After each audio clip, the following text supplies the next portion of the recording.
Al empezar a hablar sobre el efecto invernadero, la mayoría de la gente lo relaciona con la contaminación, que por una parte están bien, pero el efecto invernadero no es la razón de la contaminación.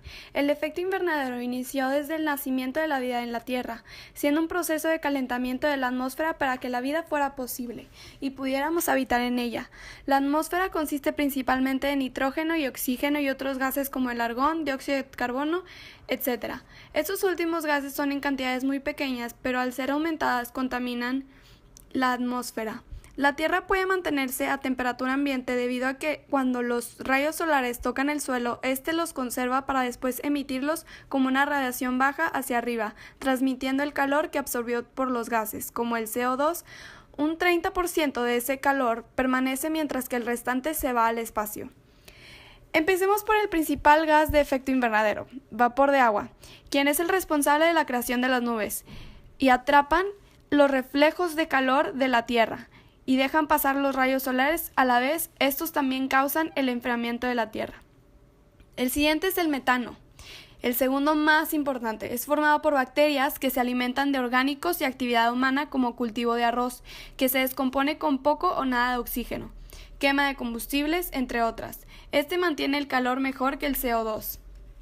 El dióxido de carbono. Este gas emerge mayormente de la actividad humana, pero su actividad más importante es el calor que guarda de los rayos infrarrojos de la Tierra para mantener una temperatura ambiente. Este también forma parte del proceso de fotosíntesis, absorbiéndolo para después soltar oxígeno a la atmósfera. El óxido nitroso sale de las bacterias encontradas en la naturaleza como el océano y selvas, más aparte la producción del hombre como la industria química. Este, al igual que muchos, trabaja para absorber el calor. El ozono es otro gas parte de los gases de efecto invernadero. Su trabajo principal es proteger a la Tierra de los rayos ultravioleta en la estratosfera, pero también se encuentra en pequeñas cantidades en la troposfera, siendo parte del smog fotoquímico, contaminación ambiental. Por último están los gases fluorados. Estos no aparecen de manera natural sobre la Tierra, sino que se han ido creando por la industrialización. Son más eficaces atrapando el calor, haciéndolo permanecer por miles de años. Ejemplo, hidrofluorocarbonos y hexafluorido, etc. Tipo y función de la radiación entrante y saliente del sistema climático terrestre. La radiación solar entrante se refiere a la onda corta por su longitud, donde se concentra la energía solar. De esta radiación solar solo llega un 51%, que está dispersado, absorbido, reflejada entre las nubes, atmósfera y suelo.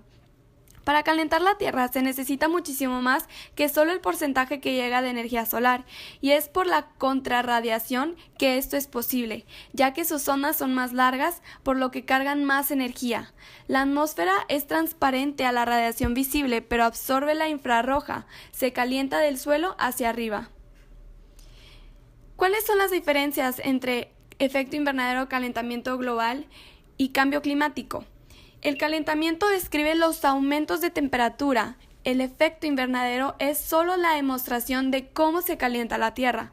El calentamiento global es ocasionado por la contaminación de actividad humana como tala de árboles, el petróleo, porque aumentan los niveles de CO2 en el ambiente.